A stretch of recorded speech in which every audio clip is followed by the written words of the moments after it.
বিষ্ণু ঈসা ইসলাম বলেন, প্রত্যেক ফরজ সালাতের পরে যে ব্যক্তি আয়াতুল কুরসি পড়ে তার জান্নাতে যাওয়ার ক্ষেত্রে আর কোনো বাধা থাকে না,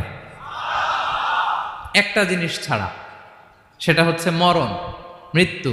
লোকটা মরে না তাই জান্নাতে যায় না, মরলেই জান্নাতি। বিষ্ণু ঈসা ইসলাম বলেছেন, যখন ঘুমোতে যাবা, ইদা আওয়াইতা ইলা ফিরাশিক, যখন ঘুমোতে যাবা আয়াতুল কুরসি পড়বা। যদি পড়ো, আল্লাহর পক্ষ থেকে আপনার সিকিউরিটির জন্য আল্লাহ একটা স্পেশাল ফেরেশতা নিয়োগ দেয়, সকাল পর্যন্ত আপনার সিকিউরিটি দেয়, শয়তান আপনার কাছে আসতে পারে না। ফজরের পরে পড়লে মাগরিব পর্যন্ত, মাগরিবের পরে পড়লে ফজর পর্যন্ত প্রোটেকশন ফ্রম আল্লাহ। জাদু টোনা, বান, ব্ল্যাক ম্যাজিক, এগুলো থেকে আল্লাহ তাআলা আপনাকে প্রোটেকশন দিবেন। শয়তান আপনাকে ওয়াসওয়াসা দিতে পারবে না, কাছে আসতে পারবে না। জিন এসে আপনার ডিস্টার্ব করতে পারে। আয়াতুল কুরসি পরে ফু দিবেন, কাছেও আসবেন।